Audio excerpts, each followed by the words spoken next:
इंदौर के द्वारकापुरी थाना क्षेत्र के ऋषि नगर में मौसा ने अपने ही रिश्ते में लगने वाली नाबालिग लड़की का गला रेतकर उसकी हत्या कर दी। बाद में आरोपी ने खुद को भी घायल कर दिया। दरअसल द्रविड़ नगर के रहने वाले प्रताप नाम के एक युवक ने नाबालिग के साथ खुद को कमरे के अंदर बंद कर लिया था।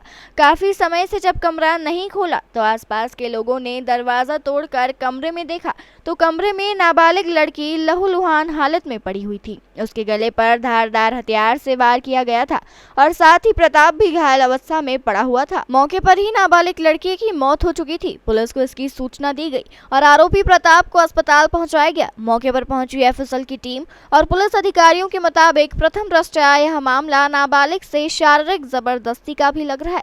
पुलिस ने पोस्टमार्टम रिपोर्ट आने के बाद स्थिति साफ होने की बात कही है। पुलिस इस मामले में युवक को हत्या का आरोपी मानकर चल रही है। मामले में मौके से जो सबूत मिले हैं वह नाबालिग के साथ शारीरिक प्रताड़ना की ओर भी इशारा कर रहे हैं। फिलहाल आरोपी का इलाज जिला अस्पताल में चल रहा है। वहीं नाबालिग का शव पोस्टमार्टम के लिए भेजा गया है। परिवार के बारे में जानकारी आई है कि नाबालिग अपनी 3 बहनों के साथ रहती थी और उसका मौसा पत्नी और बच्चों के साथ आसपास में ही रहता था। पुलिस जल्द ही इस घटनाक्रम में खुलासा करने की बात कह रही है। ये आज 4:30-5 बजे के करीब की घटना है ऋषि नगर की। क्या हुआ था, कब पता चला, आपने क्या देखा? हम लोगों को मतलब फोन आया मेरे पास भी, पास में भाभी का, तो मैं भागी आई तो ये प्रताप और ये जो गुड़िया है ये एक कमरे में मतलब बंद थे। तो पड़ोसी हम लोगों ने वो ताला तोड़ा, वो दरवाजा तोड़ के बाहर निकाला तो गुड़िया बिल्कुल मतलब खत्म की स्थिति में हम लोग बाहर खींच के लाए और वो गले पे रेजर पत्ती से उसने अपने काटा प्रताप ने। तो फिर उसको अस्पताल लेके आप गए। लोगों के सामने काटा या पहले से? नहीं, वो तो दरवाजे बंद थे, हमारे सामने नहीं। हम यहाँ पे तो दरवाजा खोल के बाहर लेके आए बच्ची को और उसको अस्पताल भेजा। वो उसको अस्पताल ले गए, बहुत ब्लड निकल रहा था तो अस्पताल लेके गए और गुड़िया को लेके आए बाहर तो उसके शरीर पे थोड़ा सा नाखून। एक हत्या का प्रकरण अभी आज सूचना आई थी, इसमें पुलिस ने त्वरित कार्रवाई करते हुए एफएसएल टीम, हमारे थाना प्रभारी और इवन डीसीपी सर, हमारे एसीपी साहब, सभी लोग आए थे और सभी पूरा प्राथमिक कार्रवाई घटनास्थल की है। यहाँ जो डेथ हुई है जिस बच्ची की, उसको पोस्टमार्टम के लिए बॉडी को रवाना किया गया है।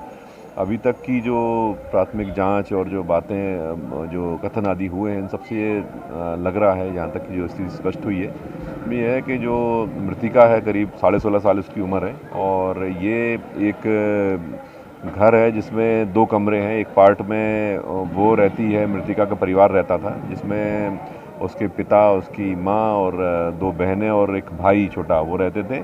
और बगल वाले में ही उसका सग्गा मौसा, जो उसकी माँ की बहन के जो पति है, जो कि अभी हमने आरोपी के रूप में इसको हमने सस्पेक्ट बना रखा है, वो प्रताप, और प्रताप उसका नाम है। प्रताप, उसकी पत्नी और उसकी बच्ची छोटी सी है, वो रहते थे।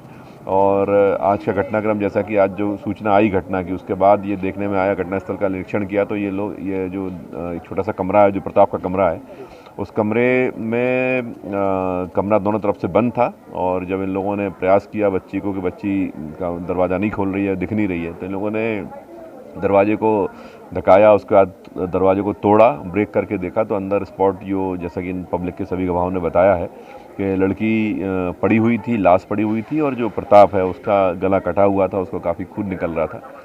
प्राथमिक जांच जब की गई तो उसमें पता चला है कुछ ऐसे सिम्टम्स पाए गए हैं बॉडी के ऊपर बच्ची की कि उसके साथ शायद सेक्सुअल असल्ट हुआ होगा।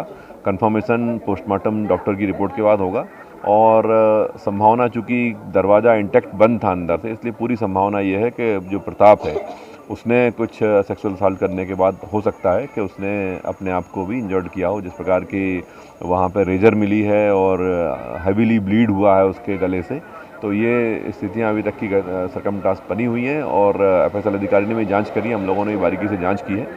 Postmortem report, short PM report जैसे ही आती है और ये जो प्रताप अस्पताल में भर्ती है, अभी अलाइव है, अगर इसका कथन होता है तो और स्थितियाँ स्पष्ट होंगी और बहुत जल्दी ही सारी घटना खुलासा हो जाएगा।